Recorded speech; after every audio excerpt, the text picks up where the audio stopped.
Atualidade Jurídica.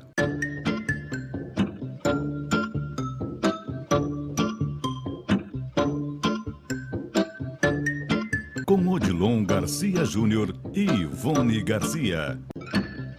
Estamos chegando então com mais uma Atualidade Jurídica. E sempre a gente convida os profissionais do Garcia Advogados Associados para esclarecer suas dúvidas. Hoje estão conosco aqui a doutora Renata Saraiva e o doutor Alberto Rosman. Nós vamos tratar do tema FGTS.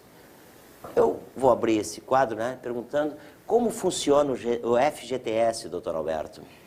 Bom, em primeiro lugar é importante esclarecer que o FGTS é uma verba devida para todos os empregados e, consequentemente, todos os empregadores devem proceder o devido recolhimento da mesma de modo mensal.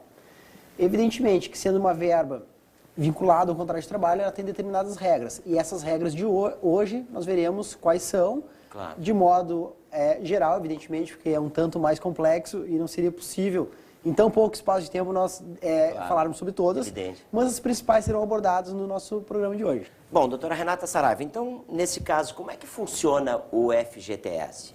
Bom, Garcia, antes de qualquer ponderação a respeito do FGTS, é bom a gente dizer conceituar, digamos assim, o que é o FGTS.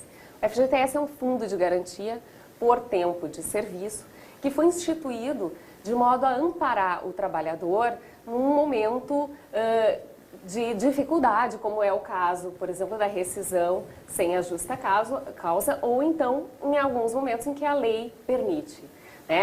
A obrigatoriedade de depósito do FGTS é do empregador.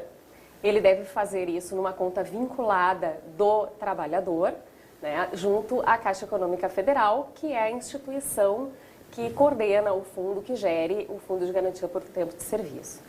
Esse depósito ele deve ser feito até o 7º dia subsequente ao mês trabalhado por aquele empregado.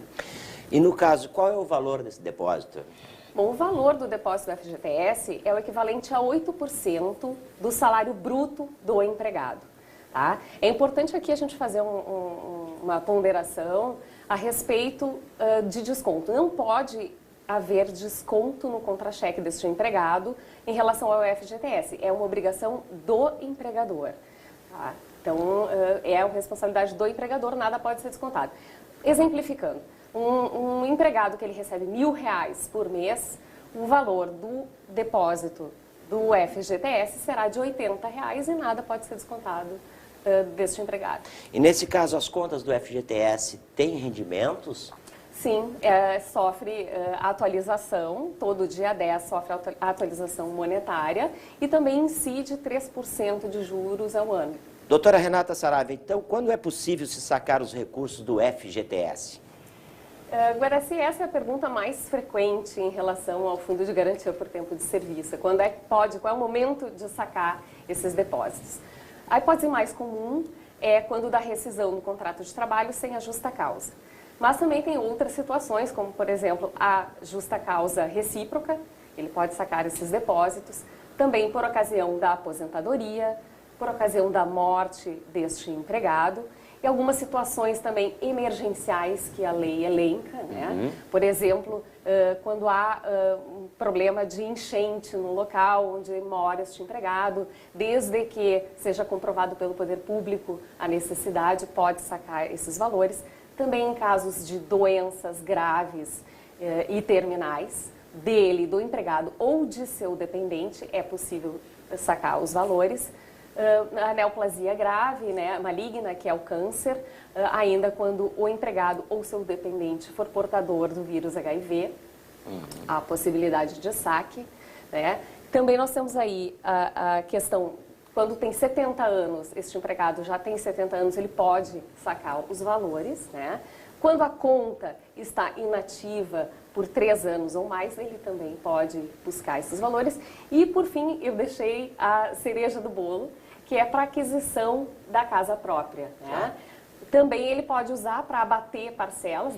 Desculpa me interromper, mas esse seria o caso mais mais frequente para se usar? É a que normalmente o pessoal busca, né? Para aquisição da casa própria.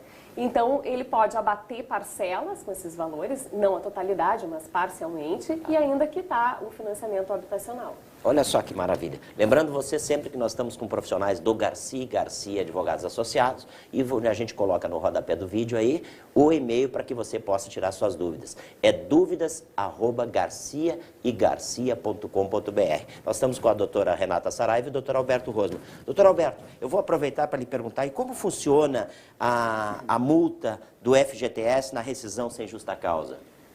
Bom, gostaria apenas de complementar a questão relativa a essa parcela, que muitas pessoas não têm o conhecimento, mas é que ela pode ser usada ao longo do contrato de trabalho. A gente sempre traz aqui esses assuntos que são preventivos, no sentido de que a empresa ela tem que cumprir, ela tem que observar, e o empregado ele tem o direito de receber e de utilizar esse crédito. Quando dá rescisão sem justa causa, que é a pergunta pontual, ele terá direito a 40% sobre os valores que ele tem depositado na sua conta vinculada. O que a gente chama atenção aqui é que pode ter acontecido de, no curso do contrato de trabalho, ter ocorrido alguma dessas situações, a exemplo, ter retirado o valor para a aquisição da casa própria. Esse valor que ele retirou, ele continua sendo base de cálculo para a multa dos 40%, o que é uma dúvida e muitas vezes o próprio empregado ele não sabe se vai receber os 40% sobre esse valor e muitas empresas entendem que não tem que pagar. Mas isso não há discussão, isso é certo. O valor é o total, inclusive contando aqueles valores eventualmente retirados da conta por algumas das hipóteses legais. E além desse valor, há uma contribuição social de 10% que a empresa paga, mas aí destinada diretamente ao governo federal. Para o empregado, 40%, portanto, e para a empresa uma obrigação de 50%. Olha só, nós estamos colocando aí no rodapé do vídeo, como eu disse agora há pouco, o e-mail do Garcia, que é dúvidas@garciaegarcia.com.br. Doutor Alberto e doutora Renata, as pessoas vão entrar em contato com vocês, evidentemente, para que tirem suas dúvidas, né? E vocês, com certeza, atenderão com o maior prazer. Estaremos à disposição. É isso? É isso aí. Ok, foi esse então o nosso Atualidade Jurídica de hoje. A gente falou de FGTS com a doutora Renata Saraiva e o doutor Alberto Rosman. Nós vamos ao intervalo comercial e voltamos já já. Oferecimento Garcia e Garcia Advogados Associados.